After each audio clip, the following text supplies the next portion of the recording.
Good afternoon, everyone. This is Brother Phil, Brother Amir. Wake up, everybody. It's August the 21st. And our herb for the day, Brother Phil, I came across a new one. It was a surprise to me. It was called sweet potato leaves.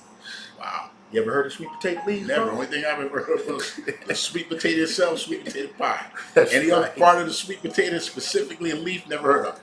Sweet potato leaf, man. I've had a brother reach out to me, man, from the Caribbean, asked me whether did I sell it. I said I've never heard of it. Tell me a little bit more about it. He said he had been taking it for several years now. It's something been traditional in his family, and he was looking for someone that sold it. So he gave me a breakdown. I ended up doing my research. I've ordered some, so I should have it next week. But the sweet potato leaf, let me tell you the benefits, man. The benefits are it's called a superfood. Vitamin A, vitamin B1, B2, B3, B5, B6, B12, vitamin C, vitamin D, E, and K. Has copper, iron, potassium, calcium, zinc, protein for those who want to work out and get muscles. Okay. Decreases oxidized stress, lowers your LDL levels. So we know folks that got high blood pressure, high cholesterol, strengthens your bones, strengthens your eye visual, it's anti-cancerous, lowers your blood pressure. So there you go with that triangle. You got high blood pressure, normally you got high cholesterol, normally you coming down with diabetes, right? It's great for brain function. We need that. We need to make sure the brain is functioning right. Good for allergies, people that are anemia, blood deficiency, supports a healthy gut, and it strengthens your adrenal glands. Man, I can't wait to get it. All right. Sounds like a good one, man. So the gentleman who introduced you to it, like I said, having never heard of the leaf of a sweet potato, but obviously you found it. Somebody Yep. sourcing it out there. Yep. Now, is that, like I said, native to the U.S.? I know sweet potatoes you can grow them in your backyard. Yeah, exactly. And that's what he said. He said, man, you can actually get a sweet potato grown in your backyard. You know, if you have the time, it's going to grow because it grows all season. Okay. That's a plus. That's number one. You just need to put it in a glass of water from what he told me. Okay. And then once you see the roots, once the roots come, then you need to bury it out in your yard. Okay. Start allowing it. He didn't tell me because he wasn't for sure what the time frame was when you would start seeing the leaves. Okay. But I will say this from doing my research and just I had a conversation for over an hour and a half and speaking with him about it. Okay. That it's harvested in the Caribbean because he's a Caribbean brother. All right. But he said that he found Africa was a big grower of sweet potato leaves. Okay. I was able to find a supplier that harvests African sweet potatoes. You can cook them. You can make a tea out of it. All right. You can eat them raw. You can put them in your smoothie with your juicing that you do. So there's a variety of different ways. It has a stem, from what he shared with me and what I've seen, has a stem. So if you start growing them, you take the leaves off, you can just replant that stem and they continue to keep growing. So, ladies and gentlemen, look out for sweet potato leaves coming soon at www.Golden Moringa USA and Golden Leaf Teas. But I also wanted to share, last week we spoke about the Boca Moringa. This is what it looks like. It's bagged up, ready to go. The benefits again are stress, anxiety, good for ADH, epilepsy, memory loss, asthma, focus, mental clarity, improves the brain function, great for those who are coming down with early stage dementia, Alzheimer's, anti-cancerous, anti-diabetics. It gives you a good sleep relaxation and it supports your adrenal glands. So this is a good tea as well. It's up on the site www.goldenleaf.com, goldenleafteas.com. I apologize for that. Now let me ask you a question in regards to the teas. Yeah. I may have asked it before, but teas, of course, I know we steep the bags, and you're making your tea, so you can have it as a cold or hot. So what I did with mine just the other day, I've been doing it, taking a glass first thing in the morning, is that I boil the water Right. and just take a teaspoon and just put that teaspoon in my boiled water Right. with a little bit of honey, Right. and I'm drinking it like that. It got a nice flavor. And then, what do you recommend for a natural sweetener? Honey, agave? What do Not you? agave. No. They've had a call back on agave, and they said Okay. agave has been causing cancer. Cut that out completely. So What I normally do is I normally raw honey. okay. Again, folks, there's a lot of different honeys out there, so let me just mention this. If you're buying raw honey from the grocery store, from the farmer's market, turn over the bottle, and if it does not bubble, come up, whether it be small or a big bubble, it's not pure honey. It is not pure honey. So what I do is I normally put a teaspoon of honey and then a fresh lemon or fresh lime juice for my teas. And sometimes I don't put any lime or lemon at all, just honey. Okay. Yes. And like I said, I know fall's right around the corner. So for those that are into drinking tea, I know a lot of people go to Starbucks and what's these other places. Start making your own tea. That's right. And I know we go into stores, we get these teas in the bottles, and we love sweet tea, sweet tea, sweet tea. You hear that all day long. You can take these same products that have medicinal benefits, make your own tea, and as Brother Amir shared with us, sweeten it up with some natural honey. You know what I mean? Raw honey. And you'll have the same thing. Now instead of you drinking something that's going to cause you health problems, you're going to drink something that's actually going to benefit you. That's major. Yeah. Absolutely. And I know you wanted to talk about something else that was heavy on your heart, brother. Yeah. One of the things that, for me, I've had this discussion with plenty of people. I just want to put it out here in the universe. We hear reparations. We know there's an election coming up. For African Americans who have descendants in their family that were slaves in America, we should be given reparations. And there was a congressman, Brother Amir, you might be able to, I can't remember the congressman's name. I think he may be deceased by now. Unfortunately, I can't remember his name off the top of my head. My last name might have been Conyers. Yeah, right. I think he was from Detroit. Yeah, either Detroit or possibly Maryland. Yeah. But he had introduced a reparations bill to Congress many, many years ago. And of course, that thing never gets any traction in the House of Representatives.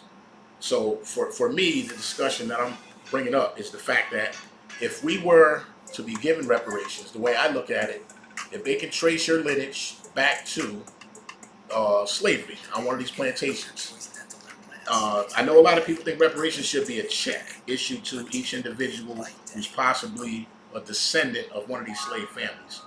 My idea on it, that makes sense to me anyway, we should be tax exempt if your family's bloodlines are traced back to slavery, and they also can trace back the benefactors of slavery.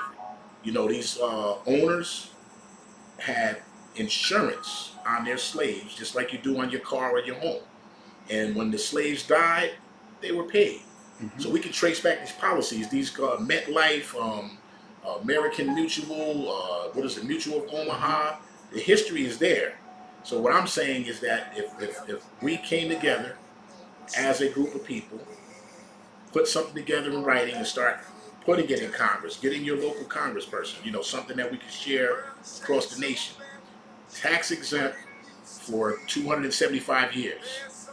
If your child qualifies academically to go to Yale, to go to Harvard or Columbia or HBCU, if that child is a blood heir of a slave-owned family, we should be allowed in these schools with no financial obligation from us, period.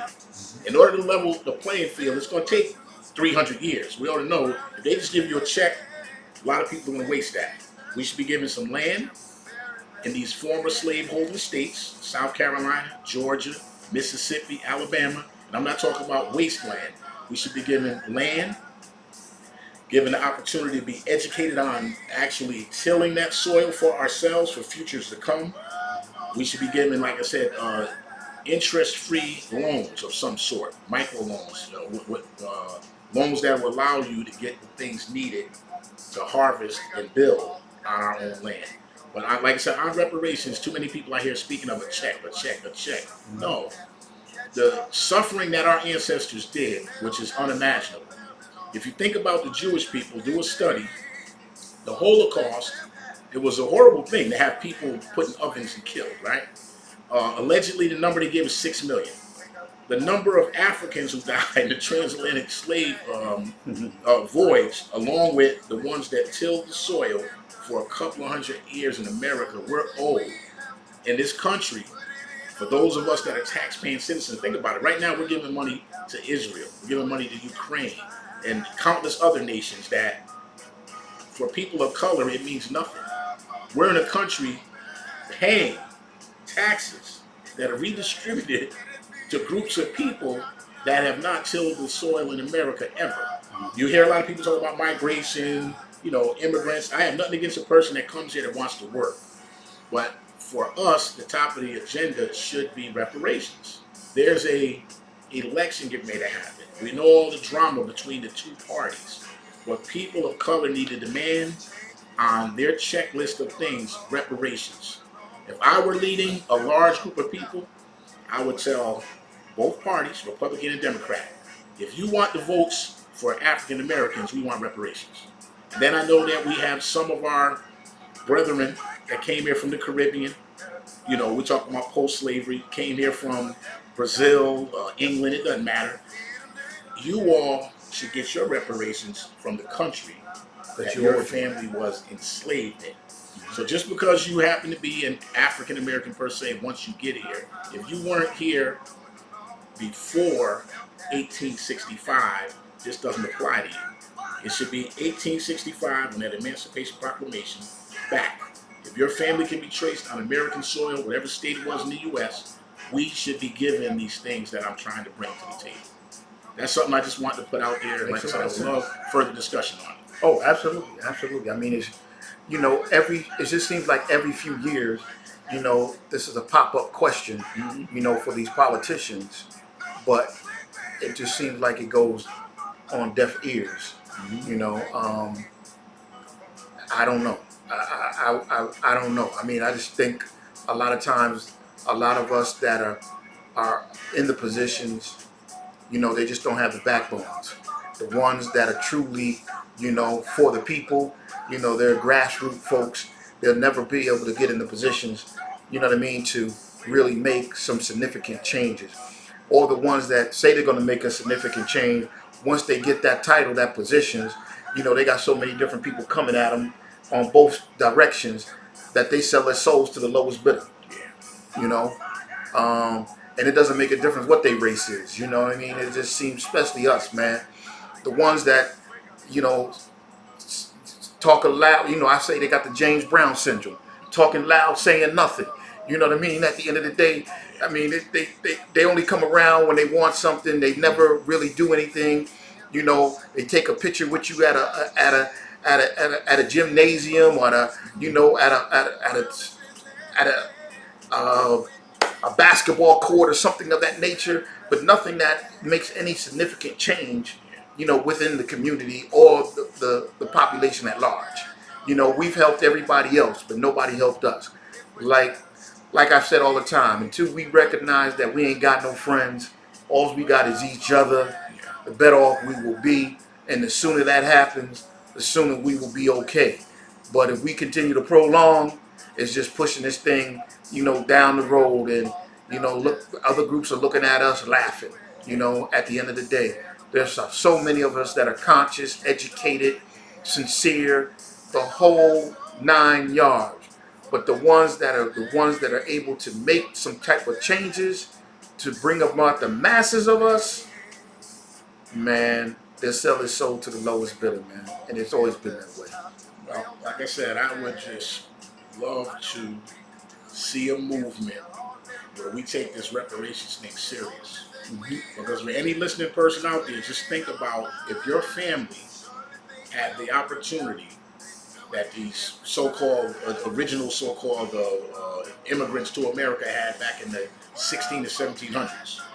Whether you put your feet down in New York, you put them in Idaho, Maryland, wherever it may be, and your family still had that land today, right?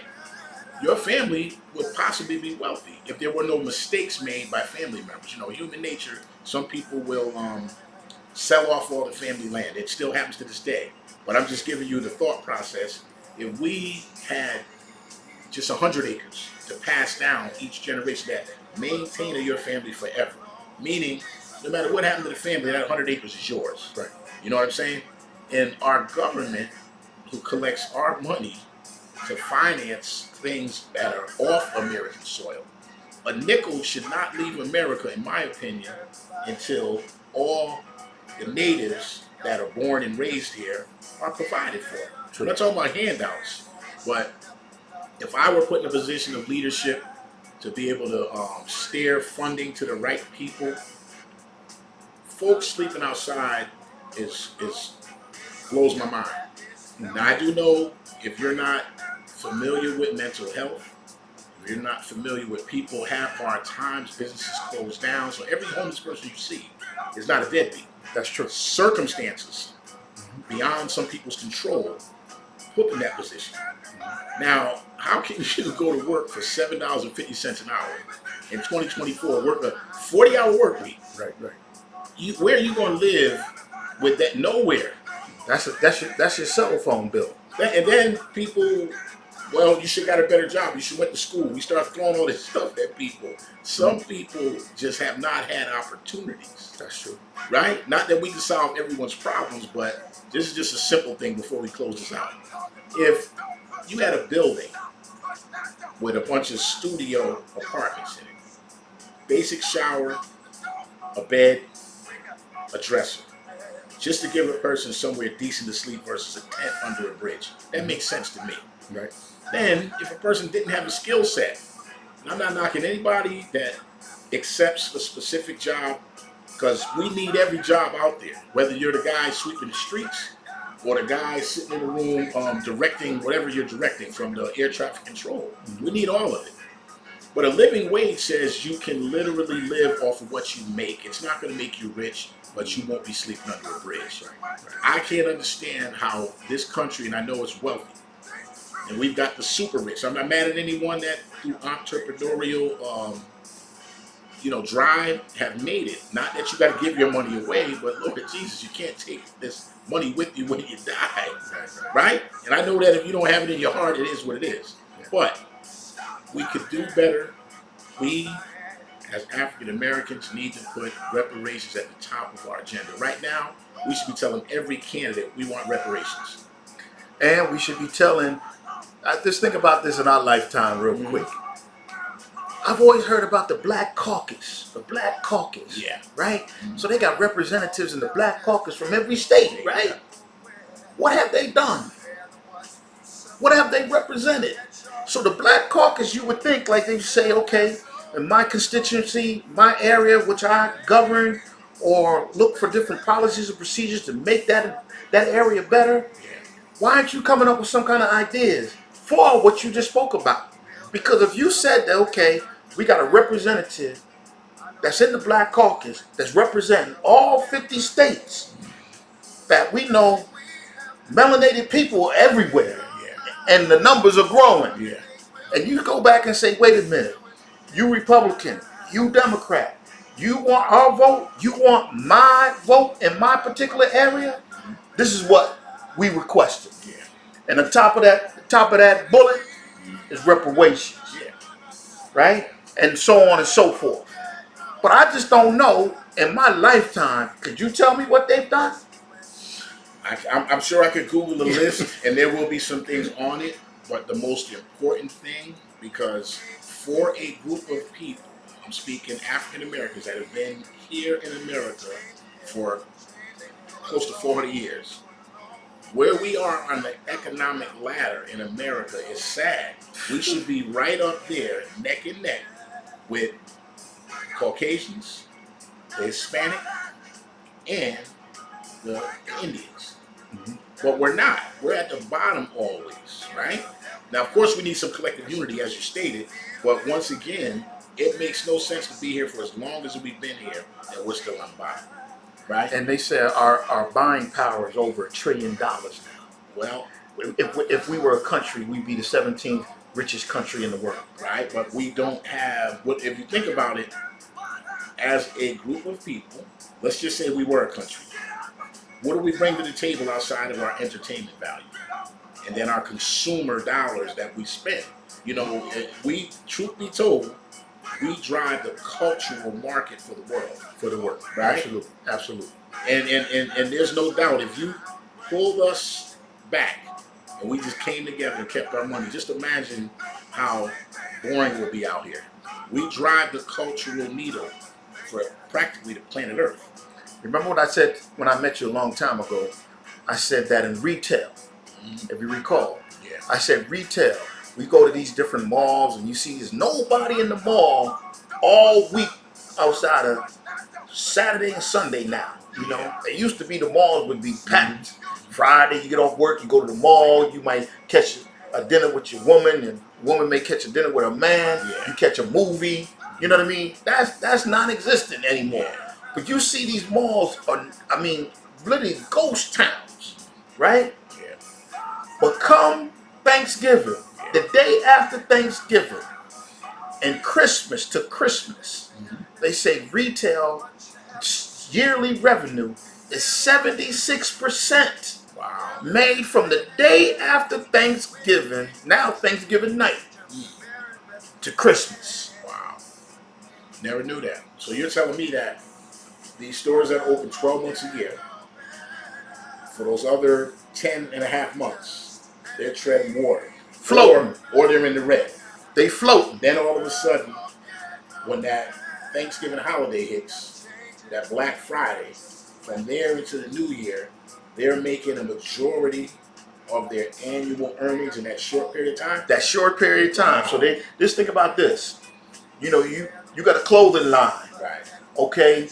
So you got that guy at the mall that says, Phil, I need 500 pair of shorts, 100 shirts. But you gave them to them on credit. You gave half of that on credit. Right. But they've only paying you minimum back monthly. Yeah. They counting on Thanksgiving night to the new year to pay you off all the outstanding funds that they owe you for that line of credit that you gave them for the actual products. And they counting on me and you. You go to the malls today, how many people do you see look like us that got stores? Yeah. It's always, that's another thing, bro. We're the consumer and the other people are the benefactors of us spending our money unwisely. You know what I'm saying? And I know we'll get to it in a later discussion, but about generational wealth building. Very important. Absolutely.